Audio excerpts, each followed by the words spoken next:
നമ്മുടെ മലയാള നാട് ഇന്നോളം കണ്ടിട്ടുള്ളതിൽ വെച്ച് ഏറ്റവും വലിയ ദുരന്തമാണ് വയനാട് മുണ്ടക്കയിലും ചൂരൽമലയിലും സംഭവിച്ചിട്ടുള്ളത്. അവിടുന്ന് ദിനം പ്രതി വന്നുകൊണ്ടിരിക്കുന്ന ഒരുപാട് നന്മയുള്ള വാർത്തകൾ ഉണ്ട്. ദുരന്തമാണെങ്കിലും അവിടെ നിന്നും ഒരുപാട് നന്മയുള്ള ചിത്രങ്ങൾ നമുക്ക് ഷെയർ ചെയ്യാനുണ്ട്.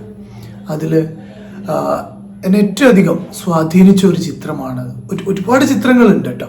അതിൽ എനിക്ക് ആദ്യം ഷെയർ ചെയ്യണമെന്ന് തോന്നിയ ഒരു ചിത്രം ഇതാണ്. ഈ ചിത്രത്തിൽ 3 കളറുകൾ നമുക്ക് ശ്രദ്ധിക്കാം. ഒന്നൊരു നീല കളറാണ്, മറ്റൊന്നൊരു പതാകയുടെ നിറം കോർത്തിണക്കിയൊരു നിറമാണ്, ഒരു ജേഴ്സിയാണ്. മറ്റൊന്നൊരു പച്ച കലർന്ന മഞ്ഞ ജേഴ്സിയാണ്.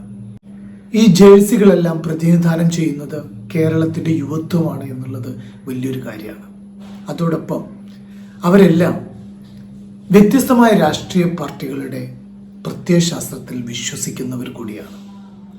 അവരുടെ ആശയങ്ങൾ വ്യത്യാസമാണ്, കാഴ്ചപ്പാടുകൾ വ്യത്യാസമാണ്, രാഷ്ട്രീയ നിലപാടുകളും ചിന്താഗതികളും വ്യത്യാസമുണ്ട്.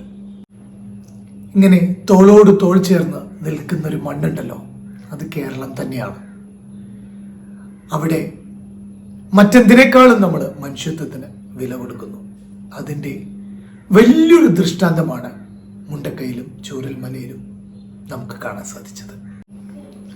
ഒരു ജീവന്റെ തുടിപ്പ് മണ്ണിനടിയിൽ നിന്ന് എവിടെയെങ്കിലും കേൾക്കുന്നുണ്ടെങ്കിൽ അവിടെ ഓടിയെത്താൻ ഇത്തരം ജേഴ്സി അണിഞ്ഞ ഒരുപാട് സന്നദ്ധ ഭടന്മാര് നമ്മുടെ കേരളത്തിന് സ്വന്തമായിട്ടുണ്ട്.